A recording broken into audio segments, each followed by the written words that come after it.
Clark, from your vantage point, what happened there, fell apart there at the end of the first half, and why? What was behind the decision to fake?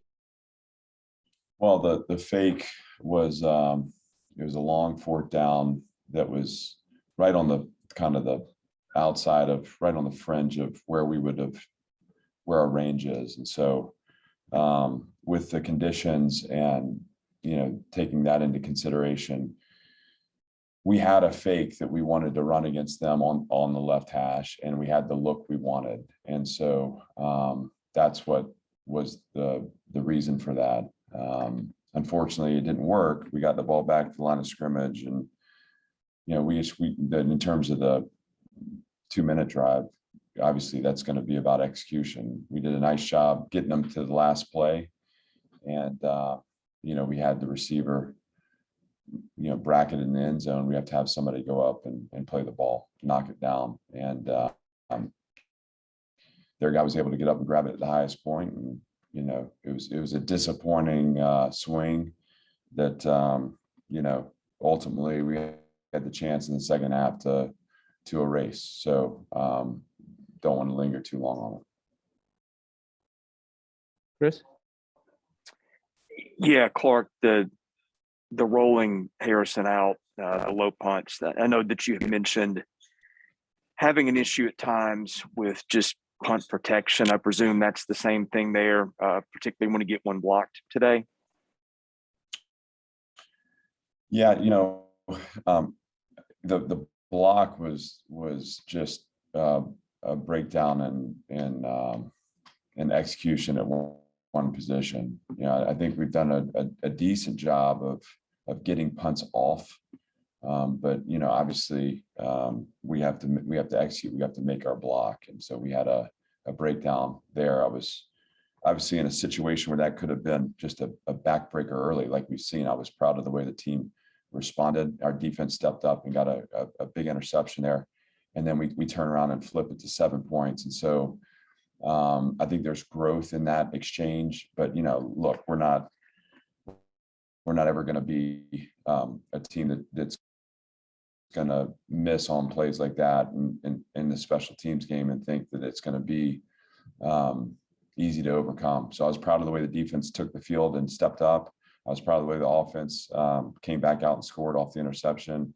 We got to do a better job in the punt protection, and that's all 11 guys just executing their responsibility. Aria? When it comes to the running game, especially since you were without your top 2 running backs, what was it that, led to so much success with that game plan today? Well, there was, I thought, good design and I think good adjustment.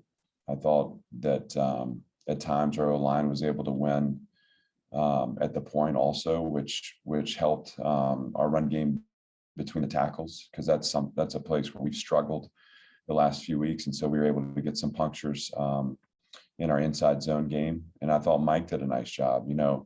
Early on, it felt like they were packing everything so tight in the box that we needed to do something to loosen them up.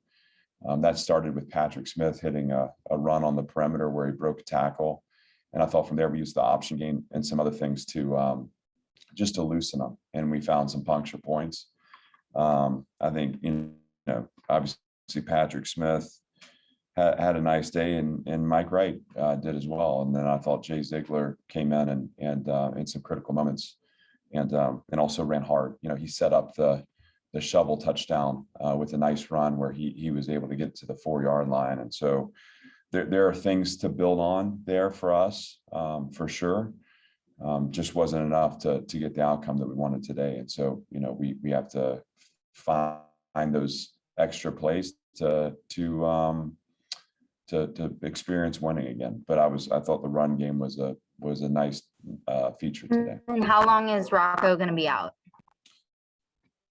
We don't expect Rocco to be long term. I don't want to go into specifics, but heading into a bye week, I think we're excited to get everybody recovered and back, and don't expect this to be long term. Chris, you have another? Yeah, can you speak to the wrinkles that you added into the offense today? You mentioned the option plays. I think we might have seen that a little bit here and there, but maybe more of it today. And most notably, the shovel passes. Two of those went for touchdowns. I don't remember seeing those this year. Were these things that you guys have been working on for a while and just put in for this week? Were they things that you saw something in what Missouri did that were plays just for this game? What's going on in terms of philosophy with what you did today, in terms of how that might carry forward?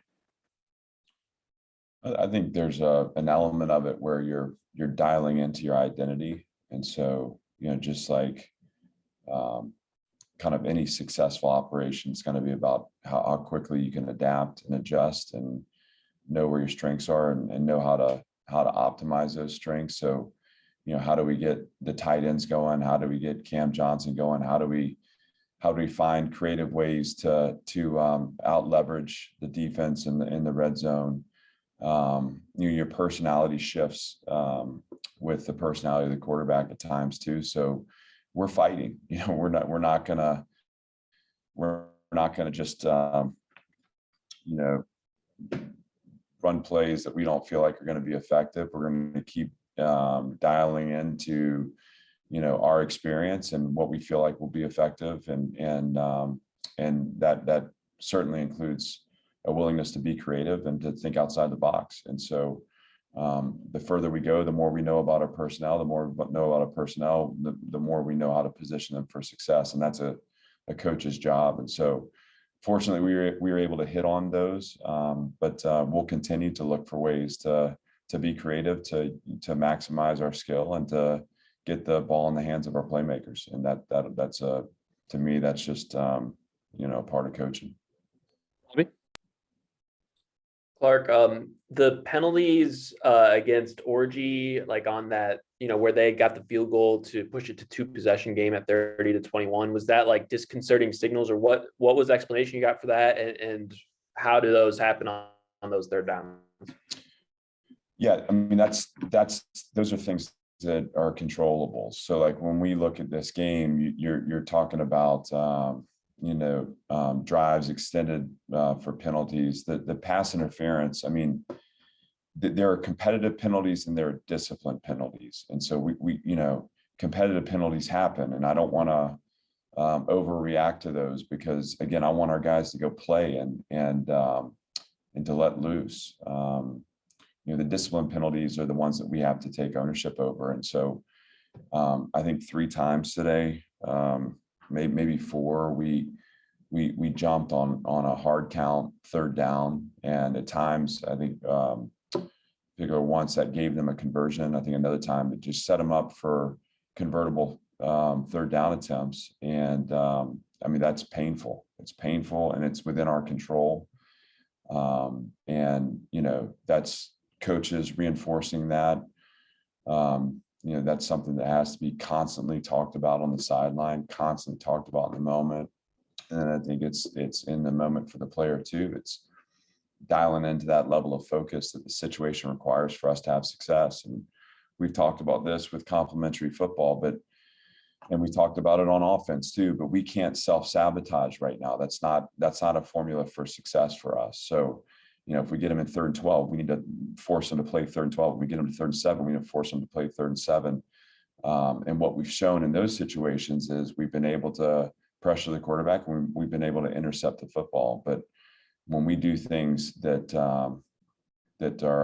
show a lack of discipline and let them off the hook, that's not going to be conducive to success. As far as the Orji penalty goes,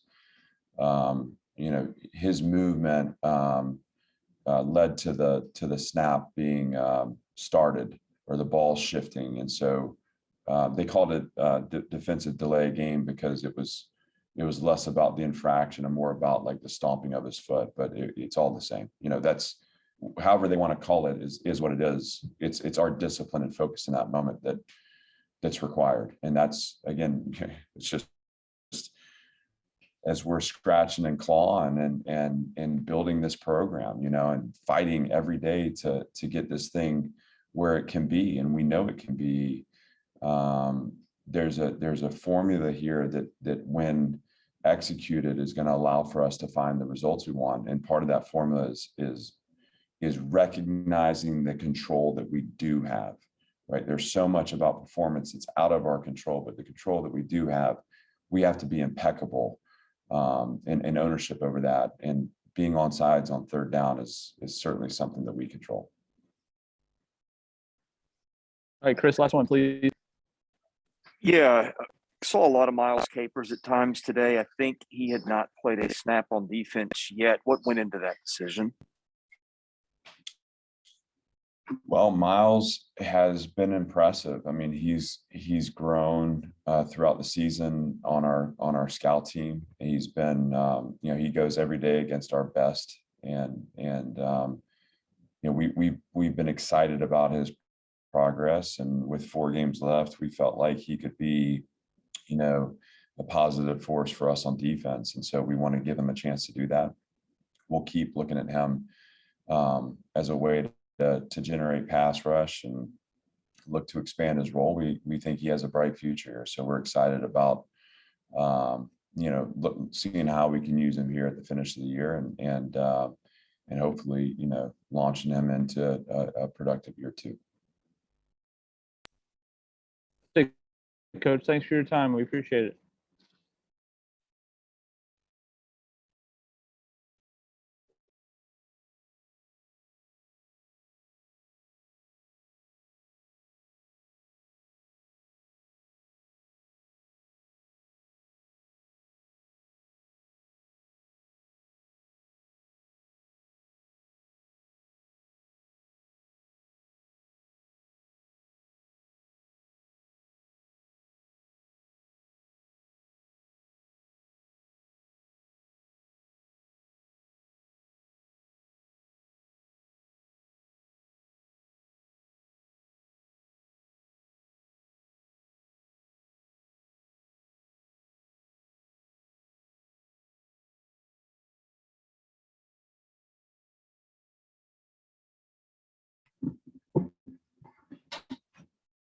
Mike, can you hear me okay? Yep, I got you. All right, guys, we got quarterback Mike Wright. If you have a question for Mike, use the raise hand function. Chris Lee. Hey, Mike, you had 2 runs of about 70 yards today. What did you see on those plays?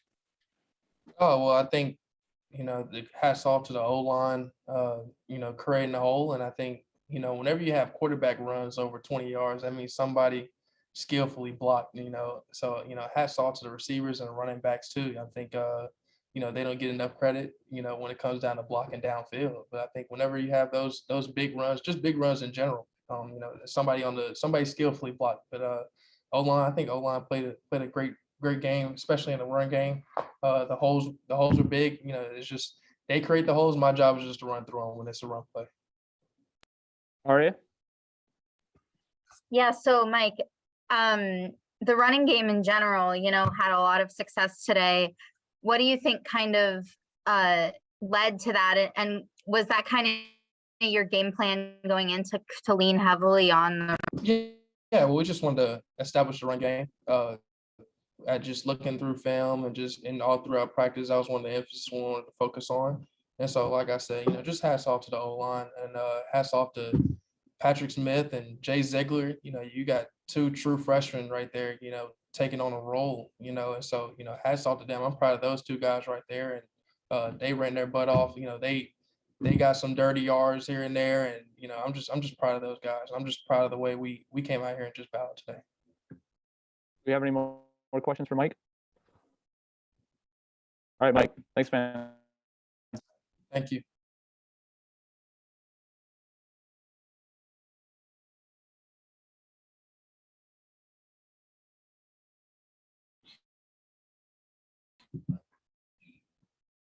Anfernee, can you hear me okay? Yes, sir. All right, if we have any questions for linebacker Anfernee Orji, raise your hand. Robbie, go ahead. Hi, Anthony. Their running back ran for over 250 yards. So what challenges were they presenting in the run game, and what could you guys have done? We just got to play downhill to our fits. We just got to be dialed in on the details so we can mitigate the yards and reach our tackle. So after contact, we just got to run our feet so there's no yards after contact. Chris?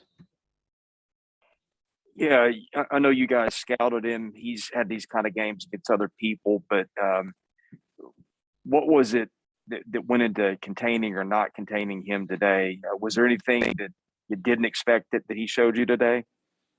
Can you repeat that? I couldn't. Yeah, I guess to condense the question, was there anything that you didn't expect with Beatty? I mean, you know what you're getting coming in with him. He carries the ball for them a lot. Was it just a case of you know what was coming and you just couldn't stop it today? We just got to execute. We got to focus on details. We just got to make our plays when they come to us. Robbie? Anthony, on the defensive delay of game and also the offsides early in the drive, like on third down, what were you trying to do there? And did you get like an explanation for what the second penalty? For us, we just got to focus on the details. Like I've been saying, like we got to trust our preset process and be able to. We show we have the ability to get off the field. We just got to be able to execute and be able to get off the field and dial in so we don't get those type of penalties. Anfernee, looks like that's all we got for you. Thanks, man.